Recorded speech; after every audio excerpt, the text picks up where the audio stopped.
Hey, welcome to the channel. My name is Jason, and here I talk about all things story. It is that time of the week again. It is time for another short story. Yes, we have reached episode 43 of my series, Worth 1,000 Words, where I write a 1,000 word short story based on a piece of artwork. And this week I chose something a little bit more sci-fi, so I needed an electronic soundtrack, of course. And I'm a huge fan of electronic music. And wouldn't you know it, one of my, or I should say, my best friend of many, many years, Michael E. Tennant. I can say his name because he has published his first album. He has released his first album. It is on Bandcamp. It is called Prototype. It is like an EP. There's 6 tracks. And check out this cover. I'm not sure who did the cover, but it must be a damn good artist. Because once you listen to the music, you will understand. You will come to realize how expertly it fits into. I'm just kidding. I did the artwork. Hopefully you saw through my sarcasm. Anyway, it's a great album. I'm super happy that he is flexing his creative muscles finally in such a long time, and has actually generated quite a bit of music very quickly. He's already working on a second album. Support him if you can. Check him out on YouTube if you want to. I'll put the link in there. Also, his album is on Bandcamp. It's only $3, and I promise you it's at least worth that. And I paid double. But anyway, let's check out this week's artwork. This week's artwork is titled The Interview, and it is by an artist named Gilles Ketting from Brighton in London in the United Kingdom. Immediately, this made me think of a film called Beyond the Black Rainbow, and if you have not seen that film, highly recommend it. It's weird, but just amazing, amazing soundtrack, amazing visuals. Very strange story. Let's take a look closer. What do we have here? We have a woman. Her back is to us in a high back chair in a very dark room that is lit from the top. And opposite her is a man sitting in a chair in a room of the opposite color. But the strangest thing about this entire illustration are the phones.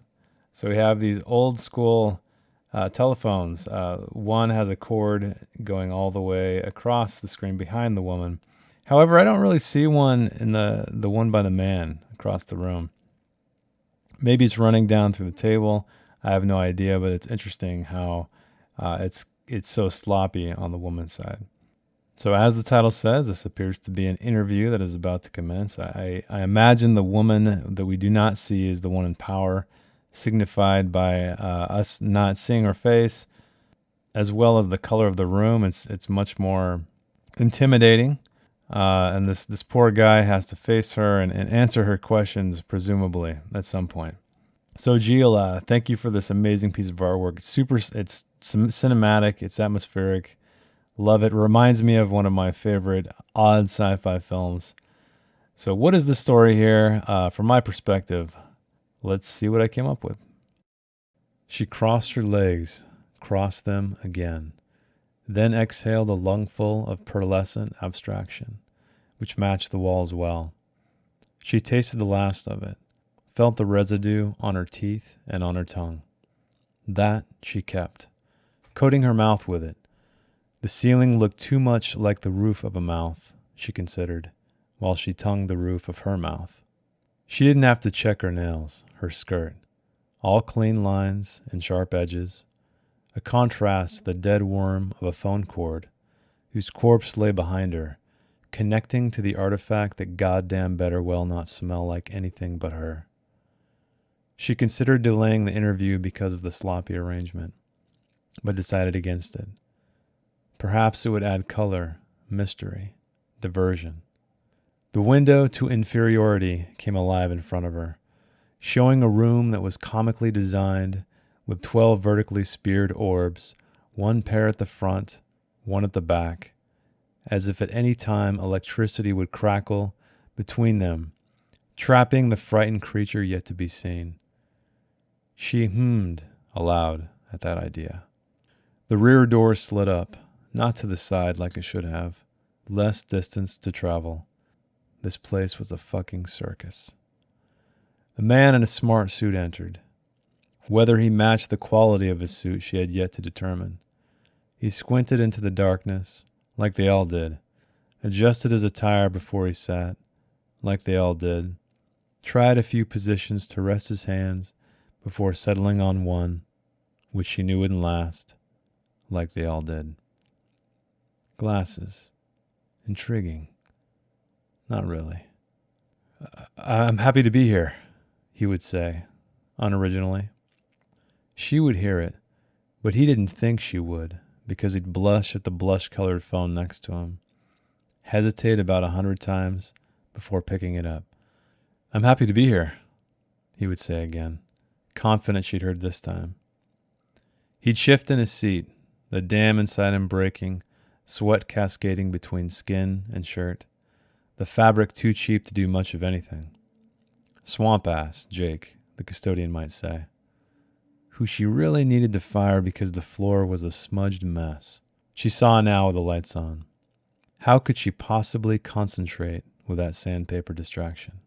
She took another puff, didn't hold anything back this time, her mouth clean, unlike this room, and assuredly the one opposite, or at the very least becoming unclean from the man squirming, and would tap, dear God, tap on the receiver just like how people used to hit electronic devices as if the remedy was violence. His phone wasn't blush-colored, it was blood-colored. She had seen blood that bright before. She bit her lip, hard, tasted that color, felt her adrenals fire. Graduated at Valtech, near top of my class. Honest. Good. And after about a 2-year internship, I knew I was ready for the big league. Sports reference. Bad. She should have known from his shoulders, his understated handsomeness, quadricep definition fighting with pleats. He smoothed them. They didn't smooth. Dry hands, calloused, cracked knuckles, which were being picked at least well-manicured nails. He fidgeted with a cheap watch next, too big for his wrist, a father's, a grandfather's. Good luck charm, he'd say. Pop, my father gave it to me as a graduation present. Doesn't work so well, but always told me it was correct twice a day. Stupid. Stupid, stupid, stupid, juvenile, immature, unforgivable. She reached for the phone at her side. Stupid. Stupid joke, he would say. His face would agree with him. She rested her hand back on her thigh, resisted an itch. His eyes had adjusted to the terribly artificial light, and they were soft now, like a boy's. No tracks of crows left behind. He puffed his upper lip with air, scratched the side of his nose, pushed up his glasses in the least elegant way possible, as he finally took his gaze away from where he thought she had been, to the side of superiority. Must be like looking into ink, or into tar, or into a starless sky. She really should visit the other side sometime. These cameras? He would ask. Oh no, don't you venture there, young man. But now she knew what a show it would be if those spheres did indeed harness blue bolts. He considered standing, then didn't. Now his feet played the game of finding the position of comfort, the position of least pain. His hands had given up, inflamed now in the trenches of dry skin. His hair glistened. He tugged at his collar. He unbuttoned and rebuttoned his jacket.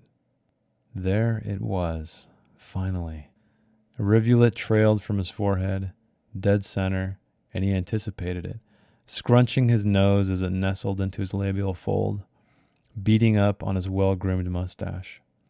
Do it. Go ahead. No one is watching. Everyone is watching. Yes, those are cameras, documenting your unease, your pathetic desire to find employment at a company who deems your worth or unworth by the superficial, because that's really all there is.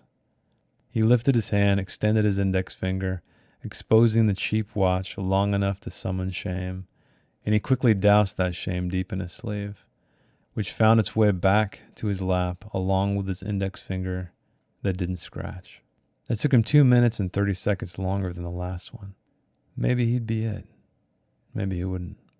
His feet were symmetrically placed on the floor now, his fingers curled to conceal their insecurities, which were weaknesses. But we all concealed those, no matter how mommy and daddy told us not to, because that never worked. Not ever. She dampened her lips, licked her lip where that scab had formed, and picked up the phone. It smelled like her. He picked his up, really this time. And when he spoke, it sounded nothing as she had imagined, just like she'd hoped. So when I don't know exactly how I wanted to start a story or where I want it to go, I just try to start to create an atmosphere. And so that's what I'm trying to do here. I'm introducing our I don't know if you want to call it the antagonist, but the woman who is in the position of power in this particular scene. Particular scene. So I see she's smoking. I see there's a cord which catches my eye running along beside her. There's also these very old receivers, these phones. However, I have not established the man entering the scene yet. And so I'm trying to do a few things here. I'm trying to describe her character through action. So, she takes this puff of smoke and tasted the last of it, felt the residue in her teeth, on her tongue, that she kept coating in her mouth. So I think just these kind of subtle actions start to reveal character. Because I was already writing about her mouth, I don't know why my mind went here, but I decided the ceiling looked too much like a roof of a mouth for her taste while she tongued the roof of her mouth. I haven't edited that sentence yet, but I think that was kind of a weird aside, but I kind of like the parallelism there. And here again, I'm just continuing in the second paragraph to describe her. I'm talking about, she didn't have to check her nails, her skirt, all clean lines, sharp edges, a contrast to the dead worm of a phone. And this is where I'm describing the phone cord. And I think there's something special to be seen here. And that unique factor is that I don't see one on the other side. I see the phone. I see the ground where the phone is. However, there isn't one. So presumably, that is where the interviewee sits. So maybe they wanted a particular look, more of a tidy look there. I don't know why they didn't make this side of the room the same, but I call attention to it. I think the fact that she notices it again says something about her character, in contrast with her clothes and her just overall appearance. But then she thinks that for a second she's kind of like, maybe this isn't right. Like this is not I'm not in a great mental state. This is not a great environment for me to conduct the interview. But then she decides to take on the, I guess, quote unquote challenge. And then finally, in the third paragraph, I start to interview, or I start to show the second room, the white room you see here. And since you've read the story or heard the story already, you'll know that, and hopefully this was conveyed well enough. And I think right about this point, I start to realize exactly what I'm trying to do. And what I'm trying to do is play with the idea that interviewers have, I guess anybody in general, has a preconception of what someone is like before they even speak to them. And so that's what's happening here. The entire story is this hypothetical conversation that never happens.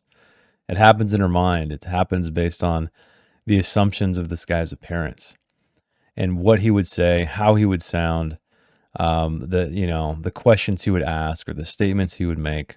I started it here as like an actual immediate scene, like it was unfolding.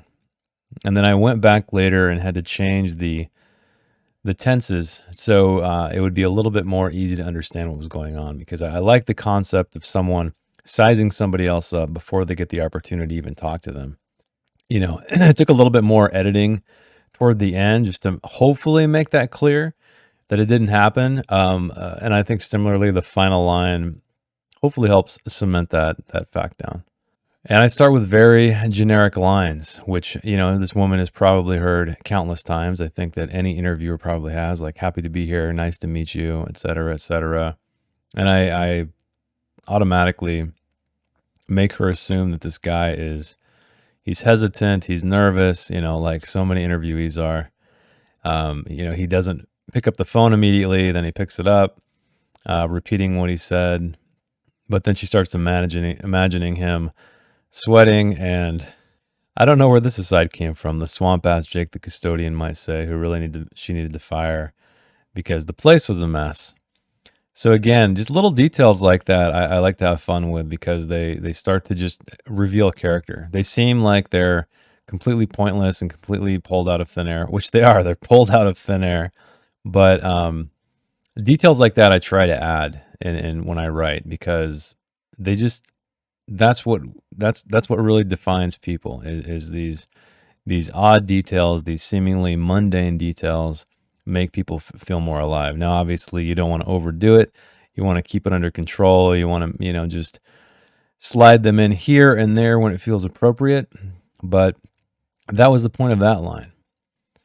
And here I'm again talking about playing with the blush colored. It was blood colored. So again, subtext, right?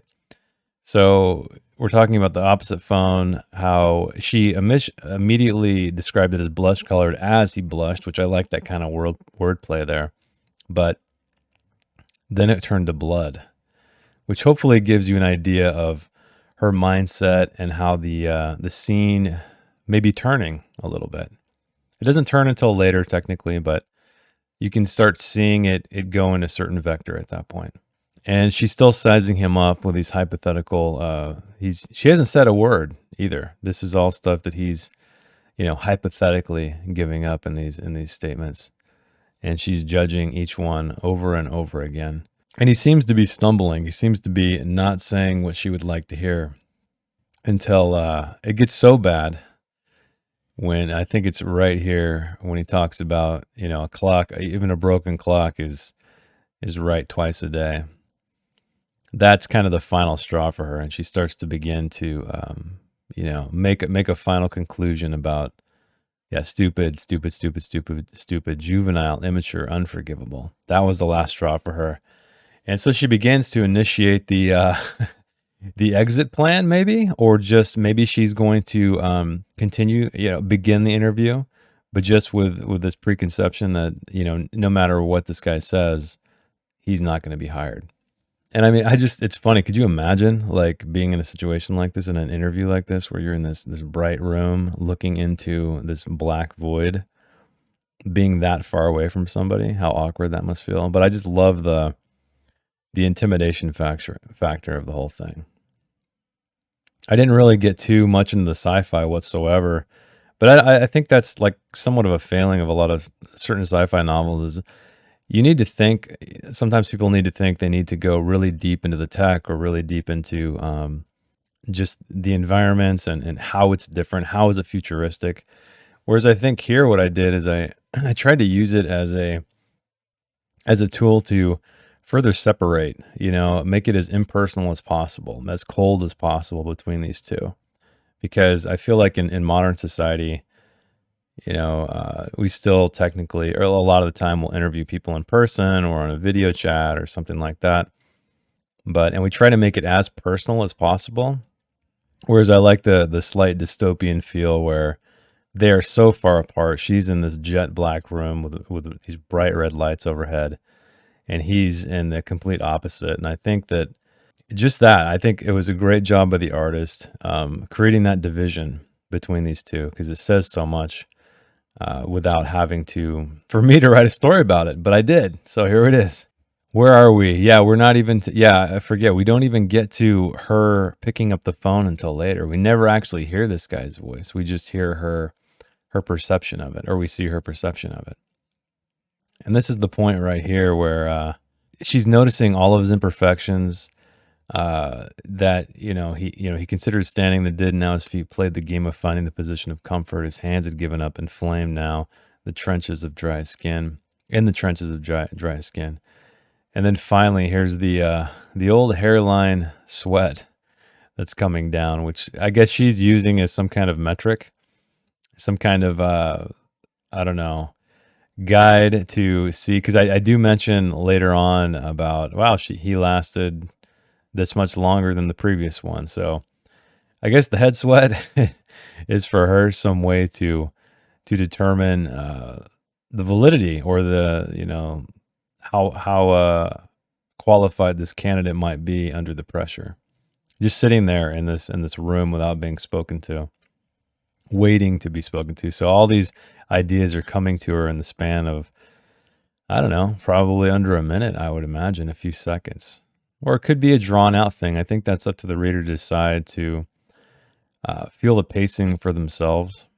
If they want this to feel like a very, very short moment that all this is going through her head, or if this is in fact she's letting him sit here and sweat it out for minutes upon minutes upon minutes. But here is where this is where everything turns. He's lifting his hand. She's seeing if he's going to go remove the sweat, like scratch it away, like kind of give in to that weakness.